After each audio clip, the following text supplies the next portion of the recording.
Amen. Ce matin, nous allons voir ensemble, bien-aimés, nous allons partager une pensée que nous avons déjà vue.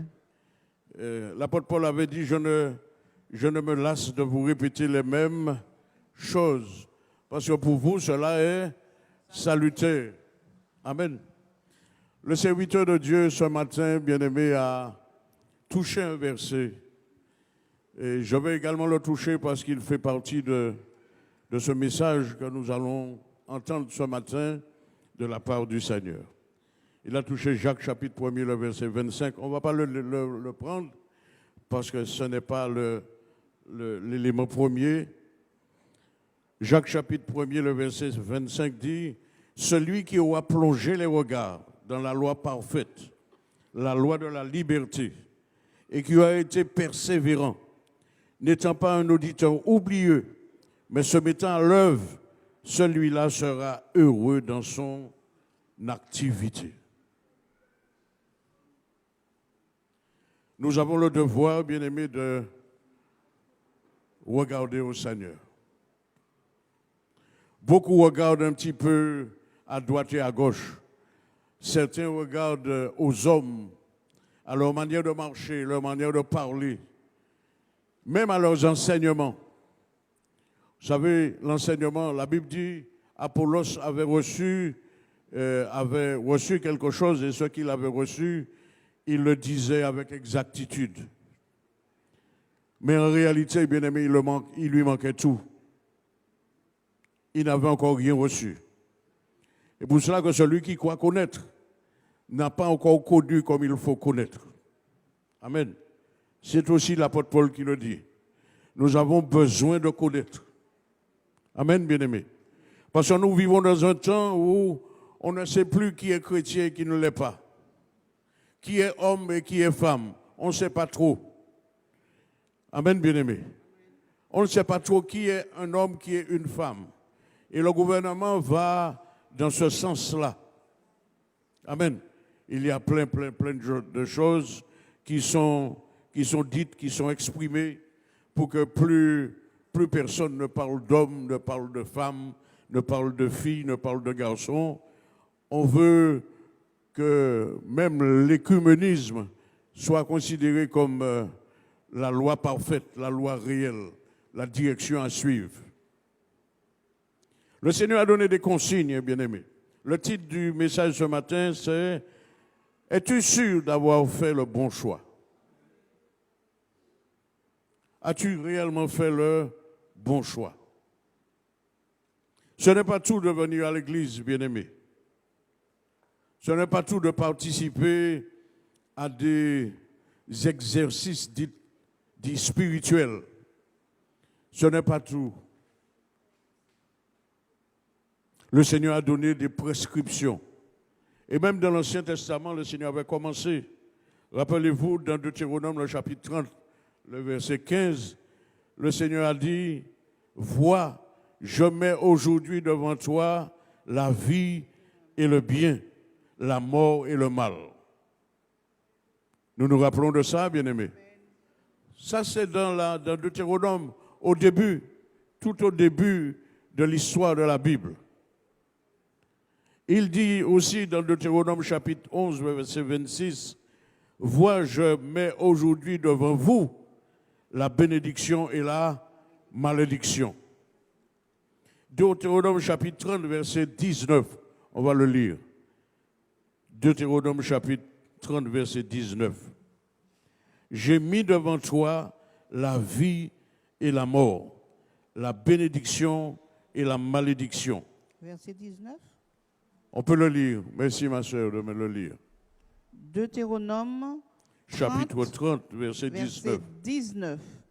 J'en prends aujourd'hui à témoin contre vous le ciel et la terre. J'ai mis devant toi la vie et la mort, la bénédiction et la malédiction. Choisis la vie afin que tu vives, toi et ta postérité. Amen. Amen.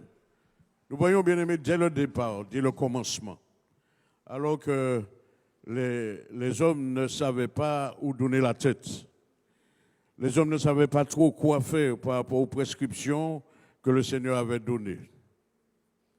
Le Seigneur avait dit dès le départ, fais le choix, fais un bon choix, fais le bon choix, choisis la vie. Amen. Le Seigneur ne nous a pas laissés dans l'incertitude. Il a dit, je mets devant toi le bien et le mal, la vie et la mort, la bénédiction et la malédiction. Mais le Seigneur n'a pas laissé cela comme cela, bien-aimé.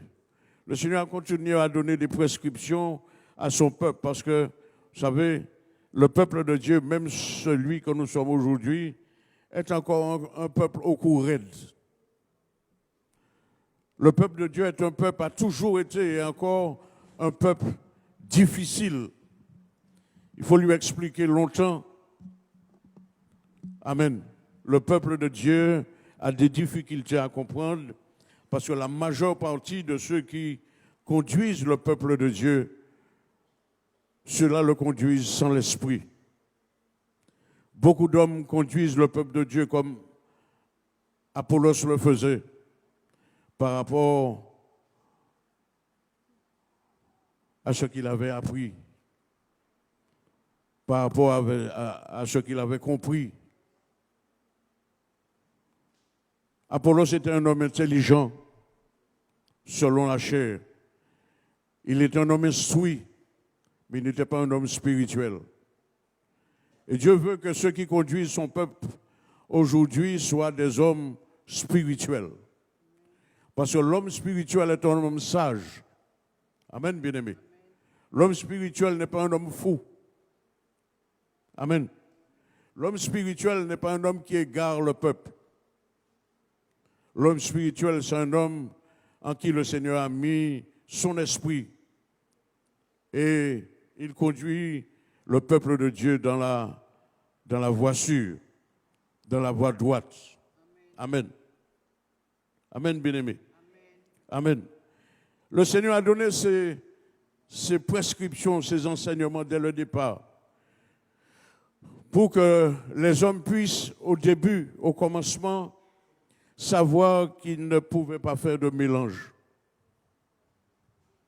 Rappelez-vous, bien-aimés, la Bible déclare que Dieu s'était choisi un peuple. Amen. Dieu s'était choisi un peuple. Et ce peuple était appelé le peuple de Dieu. Amen. Les autres peuples qui étaient à part avec les Juifs, avec les Hébreux, la Bible dit que ce peuple-là n'était pas considéré comme étant le peuple de Dieu. C'était un peuple sans Dieu, sans espérance, perdu dans le monde. Amen, bien-aimé. C'était ça. Et pendant longtemps, le Seigneur a enseigné, a donné des ordres, des prescriptions, des enseignements à ce peuple-là, dit peuple de Dieu, leur disant, ne vous mélangez pas avec les peuples étrangers. Sortez du milieu d'eux, mon peuple, et je vous accueillerai. Amen, bien-aimé. Et lorsque le Seigneur Jésus est venu, il a dit, ne vous mettez pas avec des infidèles sous un joug étranger. Non seulement il l'a enseigné, mais il a aussi donné l'exemple. Amen. Le Seigneur a donné l'exemple. Et il a enseigné ses disciples, les apôtres, leur disant, vous également choisissez la vie, choisissez de vivre. Amen. Choisis la vie afin que tu vives, toi et ta postérité, avait dit le Seigneur. Dieu a mis devant nous, bien-aimés, ce qui est passager et ce qui est éternel. Dieu a mis devant nous ce qui est passager et ce qui est éternel. Et il nous demande de faire un choix. Nous vivons au milieu d'un peuple qui se dit chrétien et ce peuple-là a des difficultés à faire le bon choix. Bien-aimé, ce qui est mélangé n'est pas du Seigneur. Le Seigneur n'aime pas le mélange. Je dis aimer. Le Seigneur ne veut pas du mélange. Lui-même, il a dit, je suis un Dieu jaloux. Amen. Il y a ce qui est sacré et ce qui est profane, bien-aimé. Il y a ce qui est sacré et ce qui est profane. De fur et à mesure que nous avançons vers le retour du Seigneur, parce que le Seigneur revient bientôt, de fur et à mesure que nous avançons vers le retour du Seigneur, nous voyons que le profane prend le pas sur le sacré. On ne sait plus vraiment ce qui est sacré, ce qui est profane. C'est pour cela, bien-aimés, on ne sait plus vraiment qui est chrétien et qui ne l'est pas. Parce que le chrétien, il est plus aisé à vivre dans le monde, à se comporter comme le monde, à prendre la figure du monde que le païen lui-même. Il suffit, bien-aimé, vous savez, on essaie de comprendre les choses, on essaie de voir les choses. Mais nous avons les réseaux sociaux qui nous montrent aujourd'hui réellement si nous sommes un tant soit peu aveugles. Les réseaux sociaux nous montrent réellement qui est chrétien et qui ne l'est pas. Qui est un vrai pasteur et qui ne l'est pas. Amen, bien-aimé. Vous savez, il n'y a pas de pasteur sans des brebis. Amen. Il n'y a pas de pasteur sans brebis. Et la Bible nous dit qu'il n'y a pas de brebis sans pasteur. Amen, bien-aimé. Les brebis sont à l'exemple de leur pasteur. Amen, bien-aimé. Et ce qu'il y a d'extraordinaire, c'est qu'on ne sait plus qui est brebis, qui est pasteur. On ne sait plus. Vous dites à une brebis une parole du Seigneur. Peut-être que c'est la première fois que la personne entend cela. La personne vous dit, mais je connais déjà. Je savais ça. Mais nous vivons dans ce temps-là, et le Seigneur nous avait averti qu'il viendra un temps où les hommes abandonneront la saine doctrine. Nous parlons de saine doctrine, bien-aimés, à ne pas mélanger avec la religion. La saine doctrine n'est pas une religion.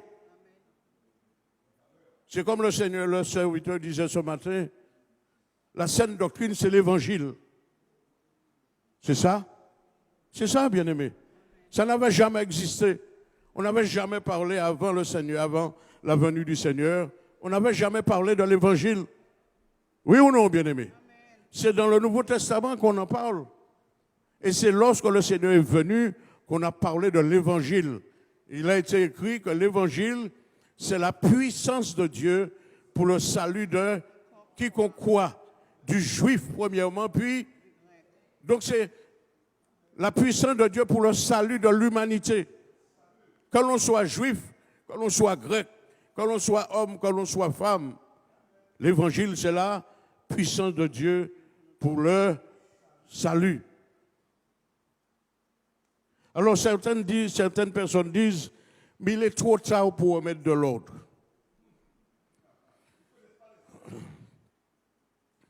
L'homme n'a pas la capacité de mettre de l'ordre dans les affaires du Seigneur. Amen. On a dit entre l'arbre et l'écorce, on ne met pas le doigt. L'homme n'a pas la possibilité, bien-aimé, aucune possibilité pour gérer les affaires du Seigneur si le Seigneur ne lui donne pas pouvoir et autorité. Rien ne se fait par la chair, bien-aimé. Tout se fait par l'esprit. Amen. Amen. Et lorsque le Seigneur t'envoie, tu as le devoir d'aller. Si le Seigneur compte sur toi et que tu décides de ne pas aller, même si on te tue, tu as le devoir d'aller. Amen. Amen, bien-aimé. Pourquoi? Parce que c'est le Seigneur qui t'envoie. Amen. Amen, bien-aimé. Jean, le chapitre 2, le verset 15 à 17. Vous savez, il y a des solutions pour tout. Le Seigneur, c'est lui la solution. Amen. Amen, bien-aimé. C'est le Seigneur la solution. Il est dit... 1 Jean 2, 15, 17. N'aimez point le monde, ni les choses qui sont dans le monde. Si quelqu'un aime le monde, l'amour du Père n'est point en lui. Car tout ce qui est dans le monde, la convoitise de la chair, la convoitise des yeux et l'orgueil de la vie, ne vient point du Père, mais vient du monde. Et le monde passe et sa convoitise aussi. Amen. Mais celui qui fait la volonté de Dieu demeure éternellement. Amen. Amen. Bien-aimé, c'est un petit peu ce que l'on n'a pas compris, que certains grands hommes de Dieu n'ont pas compris, parce qu'aujourd'hui, on ne cherche pas à être libre. On ne cherche pas la liberté qui est en Christ. Comme le serviteur a lu ce matin, celui qui plonge ses regards dans la loi, royale, la loi de la liberté. On ne cherche pas tellement, bien-aimé, à être libre. On croit qu'on peut être comme on l'est, parce qu'on cherche la puissance. Aujourd'hui, on ne cherche pas le pouvoir, on ne cherche pas l'autorité. En premier, on cherche la puissance. On veut être puissant. Amen, bien-aimé. On veut être puissant.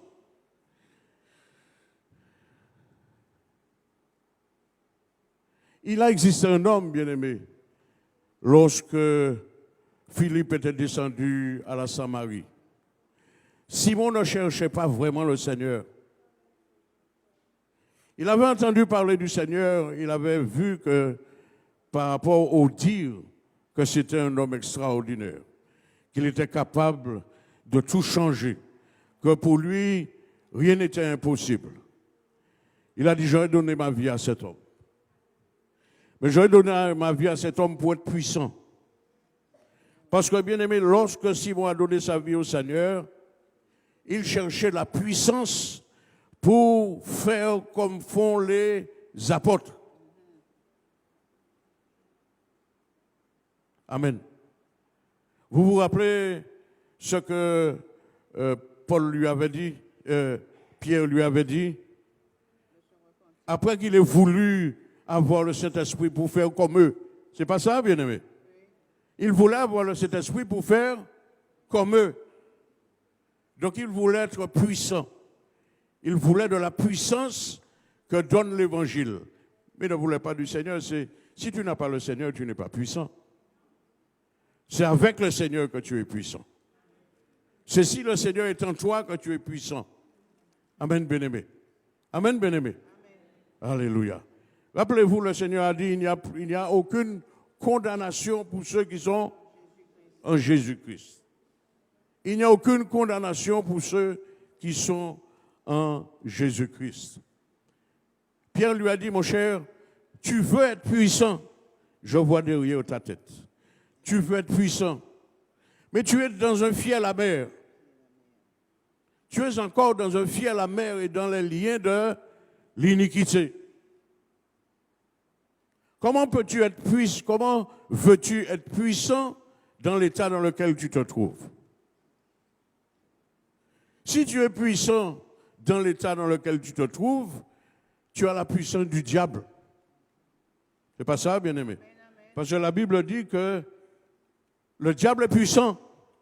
Oui ou non? Il est important de savoir de quelle puissance nous voulons être animés. Amen. Jean a dit, bien-aimé, c'est de la part du Seigneur. Il a dit, n'aimez point le monde ni les choses qui sont dans le monde. N'aimez point le monde ni les choses qui sont dans le monde. Regardez, bien-aimé, le Seigneur va plus loin. Il est dit dans 1 Corinthiens, chapitre 7, à partir du verset 31. 1 Corinthiens, chapitre 7, verset, on peut le lire à partir du verset 29.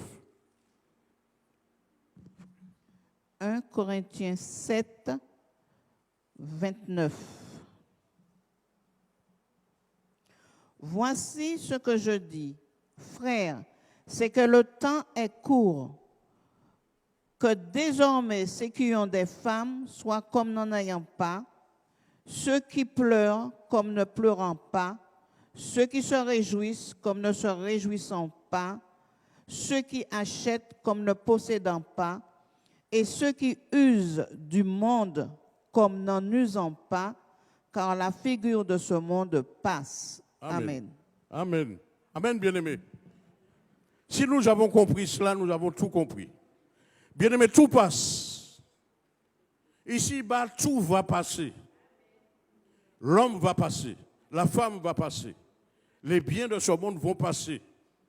La jouissance que nous avons des choses de ce monde va passer. Tout va passer. Amen. Le Seigneur va dire, le ciel et la terre passeront. C'est ça? Amen. Le ciel et la terre passeront, mais mes paroles ne passeront point. Amen. Il est important, bien-aimés, pour nous aujourd'hui, puisque nous sommes à la veille, c'est pas par fantaisie que le pasteur Rudolph avait fait ses études sur l'enlèvement de l'Église. Il avait fait parce que le Seigneur lui avait ordonné de le faire. Et très peu de personnes, non seulement ont compris, mais ont retenu la leçon. Le Seigneur est à la porte, bien-aimé. Il a parlé de dernière semaine. Il a été dit par notre frère que nous sommes dans la dernière semaine. Alors on se dit, bon, si c'est une semaine, puisqu'une semaine est comptée en années, on a encore le temps. On a encore le temps. Mais bien aimé, il est bien dit que celui qui a une femme soit comme n'en ayant pas. Et à la fin, le Seigneur dit que la figure de ce monde passe. Ne nous focalisons pas sur la femme ou sur l'homme ou sur les choses présentes, les choses que nous aimons, que nous mangeons, que nous buvons, que nous possédons. La Bible dit tout va passer. Amen. Amen, bien-aimé. On ne veut pas, vous savez, il y a tellement de choses qui ont été dites lorsque Ève avait pris le fruit. Certains ont dit, bon, comme normalement il était dit que tu mourras certainement. Adam s'était mis de côté pour que si jamais sa femme meurt, il n'ait pas à pleurer. Il s'est associé à sa femme pour que Dieu puisse leur faire grâce. Bien-aimés, mais nous avons bien vu que, après avoir mangé le fruit, ils sont morts tous les deux. Pas physiquement. Parce qu'il n'était pas prévu que la mort physique soit dans le plan parfait de Dieu. N'est-ce pas? Il n'était pas prévu que la mort physique soit dans le plan parfait de Dieu. Amen. Mais ils sont morts spirituellement, c'est-à-dire ils ont été séparés de Dieu. Et c'est ce que les gens font aujourd'hui, bien-aimés. Nous donnons notre vie au Seigneur. Mais nous nous amusons avec le monde.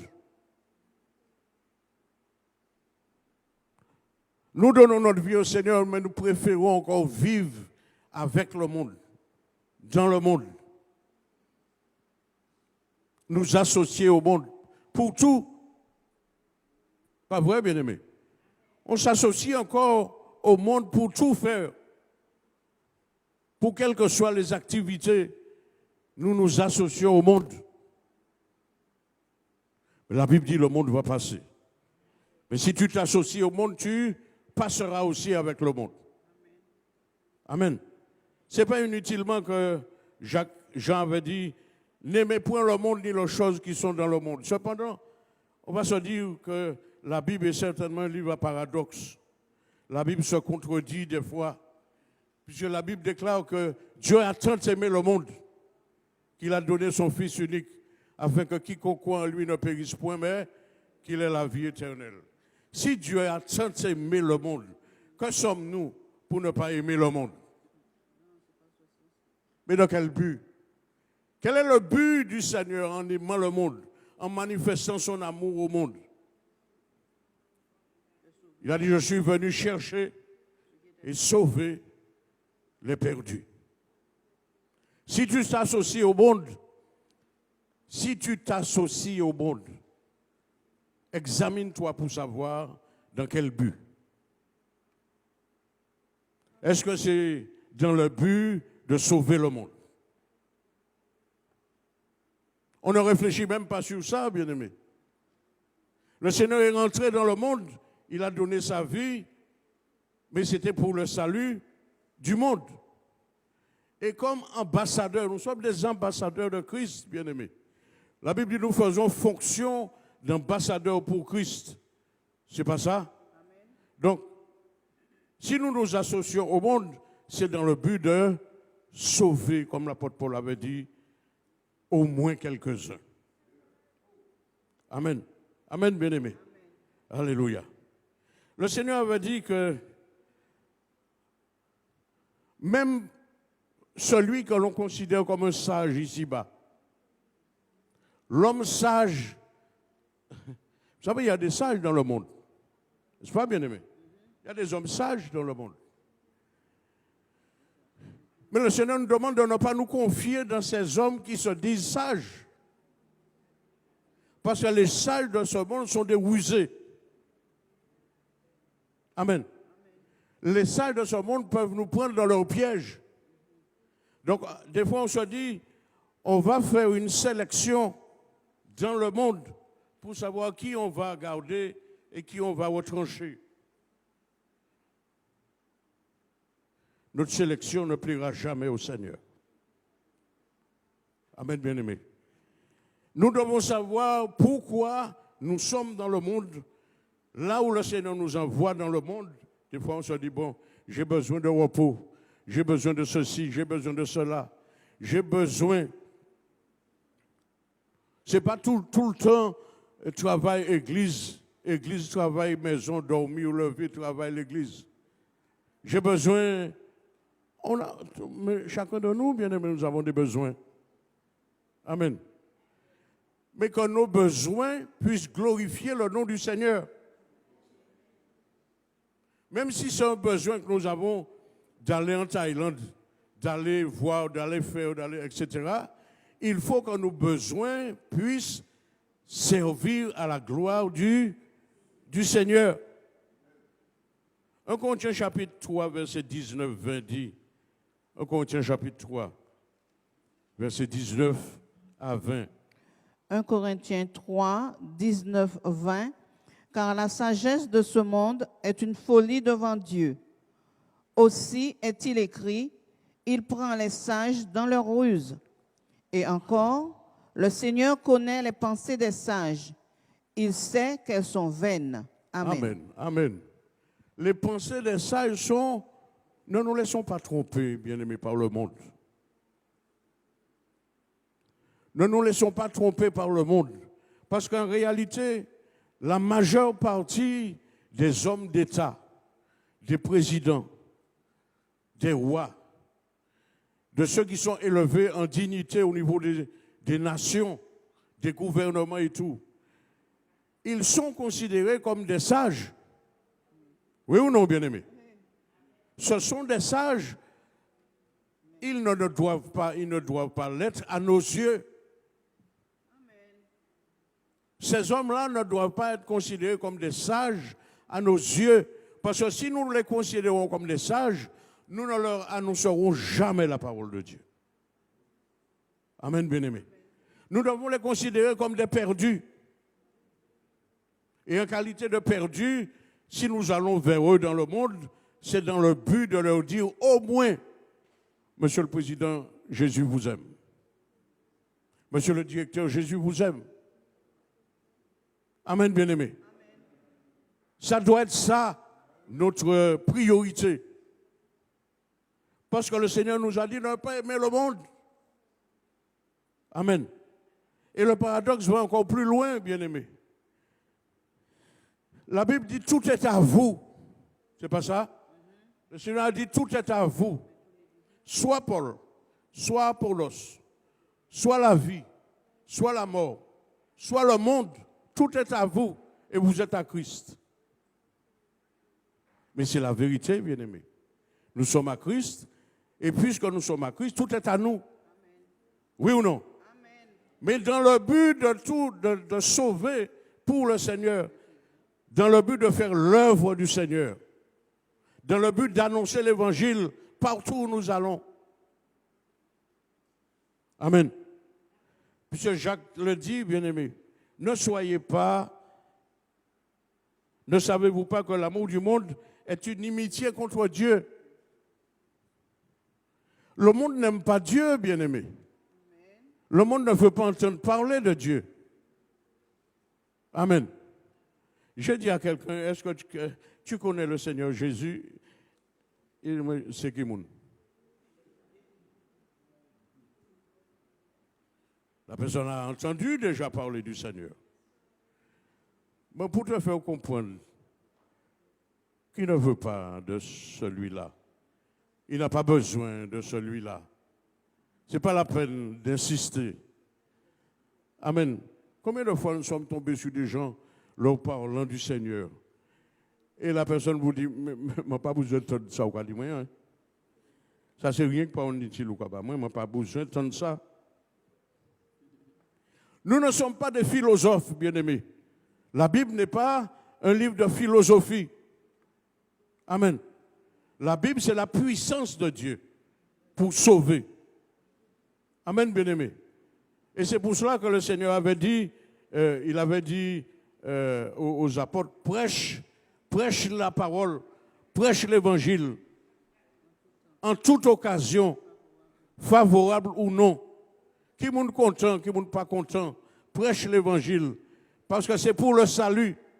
Tu ne sais pas, en prêchant l'évangile, quel petit mot, c'est ça, bien-aimé, quel texte, quel mot, quelle phrase qui peut toucher le cœur du plus dur, du plus insensé. Amen. Amen, bien-aimé. Vivre selon le monde, c'est vivre selon la chair. C'est ça, bien-aimé. Parce que la Bible dit que Dieu a condamné le péché dans la chair. Dieu a condamné le péché dans la chair. Donc, vivre selon le monde ou vivre selon la chair, c'est vivre selon le monde. Ou inversement, vivre selon le monde, c'est vivre selon la chair. On ne peut pas plaire au Seigneur en vivant comme ça. Amen, bien-aimé. On a envie de ressembler un tant soit peu au monde. On a envie de se faire plaisir. C'est ce qu'on dit bien souvent. J'ai envie de me faire plaisir. J'ai envie de me faire plaisir. Alors, me faire plaisir, c'est ressembler un peu au monde. Mais la Bible dit que la figure de ce monde passe. Et en plus de ça, bien aimé, dans Isaïe, le chapitre 66, le Seigneur dit, je vais créer un monde nouveau, de nouveaux cieux et une nouvelle terre où la justice habitera. Amen. La justice n'habite pas encore, bien aimé, sur la terre. Sur cette terre, vous vous rappelez, lorsque on avait écrit à l'ange de l'église dans l'Apocalypse, il lui a dit, je sais là où tu habites. Je connais tes œuvres et tout, mais je sais que là où tu habites est le trône de Satan. Amen. Le Seigneur a pouvoir et autorité, bien aimé, sur toute chose. Ce n'est pas parce que Satan a son trône en quelque part sur la terre que le Seigneur n'a pas pouvoir et autorité sur lui. Amen, bien-aimé. C'est lui le chef et le consommateur de toutes choses. Amen. Amen, bien-aimé. Le Seigneur avait dit pendant qu'il était sur la terre, il avait dit dans Jean, le chapitre 15, le verset 19, Père, ils ne sont pas du monde, comme moi, je ne suis pas du monde. Ceux qui ont donné leur vie au Seigneur, bien-aimés, ne sont pas du monde. Si nous avons réellement donné notre vie au Seigneur et que nous connaissons notre priorité, nous ne sommes pas du monde. Amen, bien-aimés. C'est ça? Alors, puisque nous ne sommes pas du monde, nous n'avons rien à faire dans le monde. C'est ça? C'est ça, bien-aimés? Au contraire. Le Seigneur, il a dit qu'il n'était pas du monde.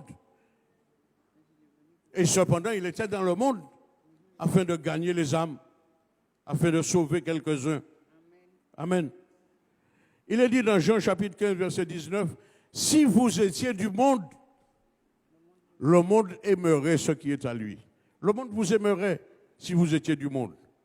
On fait semblant de ne pas comprendre que nous ne sommes pas aimés du monde. Le chrétien n'est pas aimé du monde, bien-aimé. On veut faire comme le monde. On veut plaire au monde. On veut marcher comme le monde. On veut ressembler au monde. On ne veut pas faire la différence. C'est ça? On ne veut pas faire la différence. Mais la Bible dit que le monde ne vous aime pas parce que vous marchez à contre-courant du monde. Amen, bien-aimé. Vous marchez à contre-courant du monde. Vous faites honte au monde. J'ai rencontré un homme bien-aimé qui est un parent au pasteur Guanel. Il est venu vers moi et il m'a dit, mais quand je te regarde, je vois que tu as quelque chose de différent. Mais c'est quoi? Je lui ai dit, je suis chrétien évangélique. Peut-être que c'est le Seigneur qui me donne à être différent. Il m'a dit, ah bon? Tu es chrétien évangélique? Il m'a dit, mais tu fais honte. Tu fais honte à ta race. Je lui ai dit, mais pourquoi? Il m'a dit, mais donc tu ne connais pas Brahma, tu ne connais pas Shiva. Je lui ai dit, non, je n'ai jamais connu ces divinités-là. Ce sont des divinités païennes, mais ce sont aussi des divinités diaboliques. Bien-aimé, il m'avait observé et pendant tout le temps qu'il m'observait, il avait fini par m'aimer. Il m'avait invité un jour à sa table et c'est pendant que nous étions en train de manger, il m'a dit, mais non, c'est moi qui vais payer ce repas-là. Pendant qu'on était en train de manger, il m'a posé la question. Il s'est levé, bien-aimé, il s'est levé, il est parti sans même me saluer. Le monde ne nous aime pas. Nous voulons ressembler au monde, nous voulons plaire au monde. Mais nous serons déçus à la fin, bien-aimés. Parce que lorsque le Seigneur va revenir, il va nous laisser avec le monde que nous aimons. Il va nous laisser avec le monde parce que nous ressemblons au monde. Amen. Pendant que nous étions dans le monde, au lieu de faire le travail du Seigneur, nous nous sommes habillés comme le monde. Nous nous sommes organisés pour parler comme le monde. Et nous avons fini par avoir la respiration du monde. Amen, bien-aimés. Au lieu d'avoir la respiration du Seigneur, au lieu d'avoir le parfum du Seigneur, nous avons fini par avoir le parfum du monde. Amen. Amen, bien-aimés. Nous risquons de périr lorsque le Seigneur va revenir. Pour terminer, bien-aimés, souvenez-vous, c'est le Seigneur qui l'a dit. Il a dit, si vous étiez du monde, le monde vous aimerait. Mais puisque vous n'êtes pas du monde, le monde vous hait. Amen. Amen. Amen, bien-aimés. Romains chapitre 8, le verset 5. Il est dit, ceux qui vivent selon la chair s'affectionnent aux choses de la chair. Ceux qui vivent selon la chair s'affectionnent aux choses de la chair. Tu ne peux pas vivre selon la chair et puis s'affectionner aux choses de l'esprit. Ce n'est pas possible. Et inversement, tu ne peux pas vouloir vivre selon l'esprit et puis t'affectionner aux choses de la chair. Il y a un choix à faire. Amen, bien-aimé. Il y a un choix à faire.